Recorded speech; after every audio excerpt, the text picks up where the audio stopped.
Good morning friends, मैं सत्यम कुमार आज फिर आप लोगों के साथ हाजिर हूँ द हिंदू एडिटोरियल का एक सेक्शन लेकर, एक टॉपिक लेकर, जिसको हम लोग आपके साथ बैठकर आपसे कुछ डिस्कस करके पता करेंगे क्या क्या फैक्ट्स हैं, क्या क्या वर्ड्स उसमें हैं जो हम लोगों को ध्यान रखना है। एग्जाम को देखते हुए हम लोग कुछ कॉम्प्रिहेंशन पे भी ध्यान देंगे कि कैसे कैसे आर्टिकल को समझा जाए, एडिटोरियल के जो फैक्ट्स हैं उसको समझा जाए, उसके ग्रामर को समझा जाए, उसके वर्ड्स को समझा जाए, ताकि हम सभी चीज़ों को आत्मसात कर सकें, इंटरनलाइज कर सकें, कंसर्टाइज कर सकें। तो आइए हम लोग देखते हैं आज का जो एडिटोरियल है वो किससे रिलेटेड है, उसका टाइटल क्या है। तो जब हम टाइटल की बात करते हैं एडिटोरियल की, तो वो है desperate measures on Myanmar executions. सबसे पहला डेस्परेट मेजर्स, जो मेजर्स हैं, जो कदम उठाए गए हैं वो डेस्परेट हैं, वो हताशा से भरा हुआ है। तो desperate means very sad, worried, with little और नो हेल्प। कोई भविष्य में ऐसा आशा नहीं है, कोई ऐसा चांस नहीं है कि कुछ अच्छा होगा।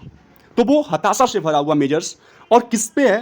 तो जो म्यांमार में एग्जीक्यूशंस हुआ है, म्यांमार में कुछ लोगों को एग्जीक्यूट किया गया है, उनको डेथ दिया गया है, उनका डिमाइज हुआ है, और उसी से ये रिलेटेड आर्टिकल है, एडिटोरियल है। तारीख आज 27 जुलाई 2022। Myanmar's junta is only creating martyrs for the resistance through its repression. Myanmar जहां एक मिलिट्री काउप हुआ था, तख्ता पलट हुई थी, अब म्यांमार की जो जुंटा है, जुंटा क्या है? एक मिलिट्री ग्रुप है जो रूल कर रही है म्यांमार में, और एक ऐसी मिलिट्री ग्रुप होती है जो कंट्री में रूल करती है after taking power by force. After taking power by force, बलपूर्वक पावर को अपने हाथों में ले लेना, सत्ता को अपने हाथों में ले लेना, और देन आफ्टर रूल करना। तो एक ऐसे ही ग्रुप है, एक मिलिट्री की, जिसको हम लोग जुंटा बोलते हैं, और ये particularly we are talking about Myanmar. तो म्यांमार की जो मिलिट्री ग्रुप है वो creating martyrs, push martyrs create कर रही है for the resistance through it repression, जो अपना रिप्रेसिव मेजर्स अपना रही हैं, जो दमनकारी एक्शंस, जो कदम उठाए जा रहे हैं जुंटा के द्वारा। मीन्स दैट एक्शन जो है वो सिर्फ क्रिएट कर रहा है मार्टायर्स को, सिर्फ शहीद को क्रिएट किया जा रहा है। आगे बढ़ते हैं हम लोग। By executing 4 political prisoners, defying all international appeals, Myanmar's junta has sent out a clear message to both its critics abroad and its resistance at the home that it has no plans for any political settlement. What happened in Myanmar that Myanmar की जो military group है वो execute करती है 4 political prisoners को, राजनीतिक prisoners को execute करती है, उनका डेथ होता है। And defying all international appeals, जितने भी अंतर्राष्ट्रीय अपील किए गए सभी देशों के द्वारा कि वहाँ शांति बनाया जाए, इवन आफ्टर दैट उन 4 पॉलिटिकल प्रिजनर्स का एग्जीक्यूशन होता है। और now it's crystal clear that they are defying all international appeals, means the military of Myanmar is defying all international appeals, and it is also now crystal clear that Myanmar's junta has sent out a clear message. अब इससे साफ तौर पे एक message उनके द्वारा दिया जाता है कि जो भी क्रिटिक्स है, जो भी इनके जो पावर है इनके पास, उनका अगर कोई भी क्रिटिसिज्म करता है, कोई भी क्रिटिक्स हो, चाहे वो एब्रोड से ही क्यों ना हो, चाहे वो इंटरनेशनल ही क्यों ना हो, एंड रेसिस्टेंस एट होम, और जो उनके अपने म्यांमार के जो उनके प्रतिरोधी हैं, जो रेसिस्टेंस हैं, जो रेसिस्ट कर रहे हैं, उन्होंने उन सभी के लिए म्यांमार ने एक एक्शन, उनका जो एक्शन है ये क्लियर कट मैसेज देता है कि इनके पास पॉलिटिकल सेटलमेंट के लिए कोई भी चांस नहीं है, कोई भी रूम नहीं है, कोई भी अवसर नहीं है। आगे बढ़ते हैं हम लोग। The military Tatmadaw which seized power in February 2021 through a coup, unseating the elected government of Aung San Suu Kyi, has unleashed repressive measures ever since. अब जो मिलिट्री, जिसका एक स्पेशल टर्म दिया गया है, दैट इज टैटमाडाओ, जो power को क्या किया था, सीज किया था इन फरवरी 2021 में म्यांमार में काउप होता है, तख्ता पलट होता है। अनसेटिंग द इलेक्टेड गवर्नमेंट आंग सांग सू की, जो आंग सांग सू की वहाँ की इलेक्टेड गवर्नमेंट थी, उनका अनसेटिंग होता है। अनसेटिंग अगर कहें तो रिमूव फ्रॉम पावर, पावर से हटाना। तो ये प्रोसेस होता है 2021 में, जब तख्ता पलट होता है म्यांमार में। हैज अनलिस्ट रिप्रेसिव मेजर्स, अब क्या है, मीन्स जो जुंटा है, जो वहाँ की मिलिट्री पावर है, वो अनलिस्ट करते हैं, बिगेन करते हैं, स्टार्ट करते हैं रिप्रेसिव मेजर्स, मीन्स दमनकारी कदम उठाते हैं एवर सिंस। मतलब जो मिलिट्री पावर जो सीज किए थे पावर को मिलिट्री कॉप के द्वारा अनसेटिंग जो इलेक्टेड गवर्नमेंट थी उनको अनसेटिंग करके अनलिस्ट रिप्रेसिव मेजर्स स्टार्ट करते हैं वहाँ पे लगाना ever since it arrested some 14,000 political prisoners of which 11,000 are still in prison. उस समय क्या होता है कि 14,000 पॉलिटिकल प्रिजनर्स को अरेस्ट किया जाता है, जिसमें 11,000 अभी भी कहाँ है, प्रिजन में है, उनको अभी भी कन्फाइनमेंट करके रखा गया है, इम्प्रिजनमेंट करके रखा गया है। आगे बढ़ते हैं।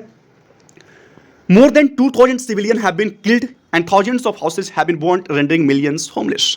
अब क्या हुआ, जो 2,000 सिविलियंस हैं उनको किल्ड कर दिया गया, मार दिया गया, and thousands of houses have been burned, और हजारों हजार जो घर हैं, हजारों घर जो हैं उनको क्या किया गया, जला दिया गया, और जिसके तहत क्या हुआ, बहुत सारे लोग जो हैं, हजारों लोग जो हैं उनको बेघर कर दिया गया, होमलेस कर दिया गया। Mr. Suki has been convicted on a half of dozen phony charges in secret trials and sentenced to 11 years in prison. दो टर्म है यहाँ पे, एक फोनी चार्जेज मीन्स एक ऐसा चार्ज, एक ऐसा इंजाम जो जेन्यून नहीं हो, that is known as phony charges. वो उसको क्या क्या कहा जाता है, फोनी चार्जेज कहा जाता है। And the second one is secret trials. What secret trials means एक ऐसा trial that is not open to public, वो पब्लिक के लिए ओपन नहीं होता है, खुला नहीं होता है, that is known as secret trial. तो जो वहाँ की इलेक्टेड गवर्नमेंट थी आंग सांग सू की, उनको क्या किया, कन्विक्ट किया गया, उनको दोष सिद्धि उन पे किया गया on half of a dozen, है ना, half of a dozen phony charge लगाया गया उन पे, झूठी इंजाम लगाया गया इन अ सीक्रेट ट्रायल। और वो ट्रायल कैसा था, सीक्रेट था, नॉट पब्लिक था। And sentence to 11 year prison, और उनको 11 साल का जेल हो जाता है, दिया जाता है। आगे बढ़ते हैं। The military has slapped her with many other charges that with convictions from the generals kangaroo courts would effectively keep her in prison for the rest of her life. एक और इसमें term that is kangaroo court. Kangaroo court कहाँ क्या होता है, means एक ऐसा court जो इग्नोर करे ड्यू प्रोसेस को, मीन्स जो प्रोसीजर है, किसी भी व्यक्ति, कोई भी व्यक्ति अगर कोई दोष करता है, कोई चार्ज उस पर है, तो उसको सिद्ध करने का एक प्रोसीजर होता है। बट कंगारू कोर्ट अगर के उसके दृष्टिकोण से देखा जाए तो ये जो ड्यू प्रोसेस है उसको इग्नोर करता है और come to a predetermined conclusion, और एक प्री डिटरमाइंड कंक्लूजन पे आता है, जंप करता है। मीन्स आप एक ऐसे कोर्ट की बात हम कर रहे हैं जो प्रोसेस को न देखकर डायरेक्ट जंप करता हो प्री डिटरमाइंड कंक्लूजन पे। मीन्स जो पहले से निर्धारित निष्कर्ष है, कंक्लूजन है, उस पर पहुंचना, न कि जो प्रोसीजर है उससे चल के जाना, उस पर हो के जाना, उस पर डिपेंड नहीं करता है। That is known as kangaroo court.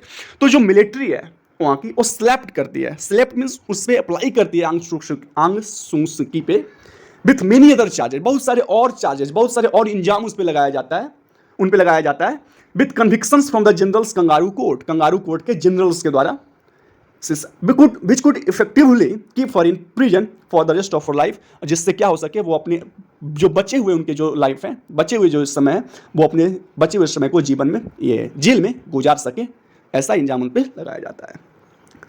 But despite these repressive measures, the junta has not managed to establish even a semblance of order.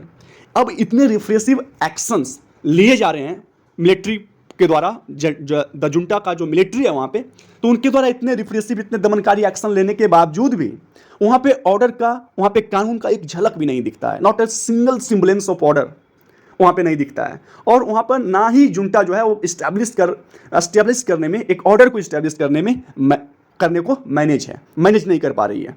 तो दिस इज द रीजन, और प्रॉब्लम यही है वहाँ की। आगे बढ़ते हैं। वाइल इन द पास्ट, अगर पहले देखा जाए, जो pro democracy activist followed non violent means, जो पहले प्रो डेमोक्रेटिक एक्टिविस्ट थे, मीन्स वैसे एक्टिविस्ट जो डायरेक्टेड थे towards establishment of democratic government, है ना, उनको प्रो डेमोक्रेसी एक्टिविस्ट बोला जाता है। तो वो पहले नॉन वायलेंट एक्ट मीन्स जो था उसको प्रोटेस्ट करने का एक नॉन वायलेंट तरीका अपनाते थे अगेंस्ट मिलिट्री रूल्स। नाउ लेकिन अब वो क्या करें, now they have built a violent underground movement and joint hands with the countries ethnic rebels. अब उन्होंने क्या किया, एक अंडरग्राउंड मूवमेंट ज्वाइन कर लिए, जो कंट्रीज के एथनिक रेबल्स थे उनके साथ मिलकर एक वायलेंट, अब वो वायलेंस पे उतर गए और अंडरग्राउंड मूवमेंट ज्वाइन कर लिए हैं एथनिक रिबल्स के द्वारा के साथ, who have been fighting the junta for decade, जो दशकों से जुंटा के खिलाफ लड़ते आ रहे हैं। अब उनके साथ इन्होंने कौन, जो प्रो डेमोक्रेसी एक्टिविस्ट थे, वो पहले नॉन वायलेंस के साथ चल के वो अपना जो डिमांड था उसको फुलफिल करना चाह रहे थे। नाउ अब क्या है, वे वायलेंट एक्शंस को लेकर, वायलेंट अपनाकर अंडरग्राउंड मूवमेंट ज्वाइन करके जो कंट्रीज के एथनिक रेबल्स हैं उनके साथ मिलके अब फाइट कर रहे हैं जुंटा के खिलाफ। और वैसे लोग, ये लोग कौन हैं, जो दशकों से उनके खिलाफ लड़ते आ रहे हैं। आगे बढ़ते हैं। This has cause significant losses for the military. अब इससे क्या हुआ, जब अंडरग्राउंड मूवमेंट चल रहा होता है तो अब इससे बहुत ज़्यादा लॉस है, सिग्निफिकेंट लॉस हो रहा है मिलिट्री को, which is seeing more ambushes and sniper attacks. अब क्या किया जा रहा है, जब अंडरग्राउंड मूवमेंट ज्वाइन कर लिया गया है इनके द्वारा, प्रो डेमोक्रेटिक एक्टिविस्ट जो हैं, तब वो क्या करते हैं, एम्बसेस करते हैं। एम्बसेस मीन्स सडन अटैक किया जाता है, सरप्राइज के तौर पर अटैक किया जाता है, मीन्स सेना तैयार भी नहीं है और वो अटैक किया जा रहा है, कुछ इस तरह का अटैक किया जा रहा है, स्नाइपर्स का यूज किया जा रहा है। तो अब इससे क्या है, मिलिट्री को ज़्यादा लॉस हो रहा है वहाँ पे। The execution of the political prisoners, जो पॉलिटिकल प्रिजनर्स का जो एग्जीक्यूशन किया गया, one of them a former law maker, जिसमें एक की अगर बात किया जाए तो फॉर्मर पहले लॉ मेकर थे, is an act of desperation by a dispenser that is being increasingly concerned. अब जो एग्जीक्यूशन किया गया लॉ मेकर्स का, वो एक हताशा का काम है सिस्टम के द्वारा। डिस्पेरेशन मीन्स हताशा, और डिस्पेंसन मीन्स जो सिस्टम वहाँ पे अभी चल रही है, तो वो सिस्टम के द्वारा एक हताशा भरी काम किया गया है उनका एग्जीक्यूशन करना, और ये बीइंग इंक्रीजिंगली द कंसर्न, अब यही चिंता है जो और क्या है, चारों तरफ से बढ़ता जा रहा है। Myanmar had seen a rare period of stability and economic growth when mister Suu Kyi was running the government. Myanmar had rare period of stability, means वहाँ जो है स्टेबिलिटी की बात की जाए, स्थिरता की बात की जाए, इकोनॉमिक ग्रोथ की बात की जाए, तो बहुत ही रेयर था। जब क्या था, मिस्टर सू की जो थी वो गवर्नमेंट चला रही थी, रन कर रही थी। The military had agreed to an experiment of quasi-democracy when it found the status quo unstable. Status quo means क्या, उस समय की जो स्थिति था, जब लगा कि ये क्या अनसस्टेनेबल है, इसको सस्टेन नहीं किया जा सकता है, इसको बना के नहीं रखा जा सकता है, उसको अपहेल्ड नहीं किया जा सकता है, तब जो मिलिट्री था वहाँ का, वो क्या करता है, एक एग्रीमेंट करता है और एग्री करता है कि कौन से एक्सपेरिमेंट पे, वो एक्सपेरिमेंट करना चाहता था कि क्वासी डेमोक्रेसी रहेगा, अर्ध लोकतांत्रिक ये देश रहेगा। बट क्या होता है, but the experiment lasted only 10 years. जो एक्सपेरिमेंट एग्री हुआ था कि हम एक क्वासी डेमोक्रेटिक कंट्री पे एग्री होते हैं, तो ये जो एक्सपेरिमेंट था वो 10 साल में ही समाप्त हो गया। H the military became increasingly threatened, जब मिलिट्री को लगा, डर लगने लगा, वहाँ के मिलिट्री को डर लगने लगा। और डर किस बात से लगने लगा, तो मिस्टर सू कीच ग्रोइंग पॉपुलरिटी, जब उनकी जो प्रसिद्धि थी वो बढ़ रही थी, तो उनकी प्रसिद्धि से जब मिलिट्री को डर लगने लगा, तो कहीं ना कहीं लगा कि मिलिट्री को क्या है, आगे फ्यूचर में खतरा हो सकता है। बाई स्टेजिंग द कॉप, और उसके बाद क्या होता है, तख्ता पलट किया जाता है। It did not just in the democratic experiment, और उस तख्ता पलट से न सिर्फ डेमोक्रेटिक एक्सपेरिमेंट जो था, जो लोकतांत्रिक एक्सपेरिमेंट किया जा रहा था, ना कि सिर्फ उसको समाप्त किया जाता है, but also sought to remove the potential threats to the military grip on power, बल्कि जो फ्यूचर में जो पोटेंशियल थ्रेट था, जो फ्यूचर में थ्रेट आने वाला था, उसको भी समाप्त करता है। ऑल्सो साउट टू रिमूव, उसको भी समाप्त करना चाहता है, उसको भी हटाने का प्रयास किया गया इस मिलिट्री कॉप के द्वारा। आगे बढ़ते हैं। But not everything moved as per plan, लेकिन जैसा प्लानिंग किया गया था सभी चीज उसके तहत नहीं चला, उसके एज पर प्लान नहीं हुआ। क्या नहीं हुआ, the generals may have captured power but they now preside over a different Myanmar.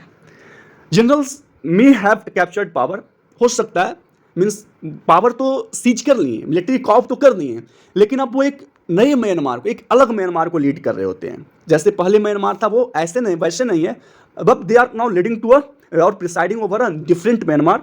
The country's economy is in free fall, अब जो कंट्री का जो इकोनॉमी है, जो अर्थ है, वो फ्री फॉल है, मीन्स बहुत ज़्यादा नीचे गिर रहा होता है। इट कंट्रैक्टेड 18% लास्ट ईयर, अगर पिछले साल देखा जाए तो ये इसमें 18% का कॉन्ट्रैक्शन हुआ। And GDP this year is expected to be 13% lower than in 2019। और अगर जीडीपी की बात की जाए तो 2019 का 2019 है उससे 13% क्या लोअर होने वाला है, according to the World Bank. और ये डेटा जो है इसके द्वारा प्रदान किया गया, तो वर्ल्ड बैंक के द्वारा दिया गया। आगे बढ़ते हैं। The regime is facing armed resistance in the countryside and civil resistance in the cities. जो रिजाइम है, जो प्रशासन है, अभी व्यवस्था भी म्यांमार में चल रही है, वो आर्म फोर्स रेसिस्टेंस झेल रही है, आर्म रेसिस्टेंस देख रही है कंट्री साइड की अगर बात किया जाए, और वहीं सिविल रेसिस्टेंस चल रहा है सिटीज में। द नेशनल यूनिटी गवर्नमेंट, वहाँ की एक पार्टी है NUG, national unity government. The alternative administration form by the resistance, जो रेसिस्टेंस है उनके द्वारा एक अल्टरनेटिव एडमिनिस्ट्रेशन का जो पार्टी है उसको फॉर्म किया गया था, says the junta which lacks international recognition has lost half of the country to the rebels. उनका कहना है कि जो जुंटा है, जिनको इंटरनेशनल रिकॉग्नाइजेशन की कमी है, नहीं मिला है, वो क्या हुआ, उससे है lost half of the country to the rebels. विद्रोहियों को, रेबल्स को आधा जो कंट्री है उनको उनके द्वारा खो दिया गया है। मीन्स लोग उसमें क्या है, लीन हो गए हैं, उनके द्वारा पीड़ित किए जा रहे हैं। तो ये कहना है नेशनल यूनिटी गवर्नमेंट की जो पार्टी है, एक अल्टरनेटिव एडमिनिस्ट्रेशन की पार्टी जो बनाई गई थी, वो कहती है जुंटा के लिए ये statement. With the execution of political prisoners, अब जब पॉलिटिकल प्रिजनर्स का एग्जीक्यूशन होता है, the Tatmadaw one of the most consistent enemies of human freedoms, जो टोटमाडेव है, जो वहाँ की जो मिलिट्री है, वो one of the most consistent enemies of human freedom and dignity. Tatmadaw क्या है, जो ह्यूमन का जो फ्रीडम है, मानव की जो आज़ादी है, जो डिग्निटी है ना, जो पर्सन का जो वैल्यू होता है, जिसको रिस्पेक्ट करना होता है, उसका एक बहुत ही क्या है, कंसिस्टेंट एनिमी है। Has sought to instil fear among the public and crush their spirit. अब ये क्या सोच रहा है, ये क्या करने जा रहा है कि साउट टू इंस्टिल फियर, लोगों के मन में, लोगों के जहन में डर फैलाना चाहती है, डर बैठाना चाहती है, और क्रश देयर स्पिरिट, और उसकी जो भावना है उसको क्रश करना चाहती है, क्विल करना चाहती है। But in trying to do so it has created 4 martyrs for the resistance. लेकिन इस काम को अंजाम देने में इन्होंने 4 मार्टायर्स को, जिनका 4 लोगों का एग्जीक्यूशन किया गया, तो उनको 4 मार्टायर्स को ये क्या कर रहे हैं, क्रिएट कर रहे हैं, उत्पन्न कर रहे हैं। Its tactics are helping neither the power hungry generals not the people of Myanmar. इनका जो टैक्टिस है, इनका जो ट्रिक्स अपनाया जा रहा है, जो बर्ताव इनके द्वारा किया जा रहा है, ये ना तो जो पावर का भूखा है, सत्ता के जो भूखे हैं, जनरल्स हैं, जो मिलिट्री का हेड है, उनके लिए फ़ायदा है, ना ही जो लोग हैं म्यांमार का, उनको ये फ़ायदेमंद होगा, उनके लिए फ़ायदा होगा। यहीं तक आज आर्टिकल समाप्त होता है। फिर हम लोग मिलते हैं अगले आर्टिकल में। आज का आर्टिकल जो है म्यांमार से रिलेटेड था। म्यांमार में 2021 में जो तख्ता पलट हुई थी, उसी पे एक बहुत पुराना इन्फॉर्मेशन है, बट उसी में कुछ एक्शंस अभी किए गए हैं जो बहुत ही पिटिएबल है। वहाँ पे 4 लोगों को क्या किया गया था, एग्जीक्यूशन किया गया था, और उसे एग्जीक्यूशन पे ये पूरा आर्टिकल रिलेटेड है कि क्या क्या इसमें हुआ, कैसे कैसे किया गया, क्या क्या इसका कॉन्सिक्वेंस होगा। तो उसको हम लोगों ने देखा, और इसी के साथ आज का आर्टिकल यही समाप्त होता है। वर्ड्स इसमें ज़्यादा इंपॉर्टेंट नहीं था, सो हम लोगों ने वर्ड नहीं देखा, बट उसका एग्जैक्ट जो मीनिंग है हम लोग आर्टिकल पढ़ते दौरान समझ लिए थे। सो और यही इंपॉर्टेंट है, we should not know the real what is the meaning of this and what is the meaning of that. We should know the exact meaning of any word so that we can use those words in a sentence. और यही important है हमारे लिए। सो आज का article यही समाप्त होता है। मिलते हैं अगले आर्टिकल में, तब तक के लिए धन्यवाद। Have a nice day, bye bye all of you.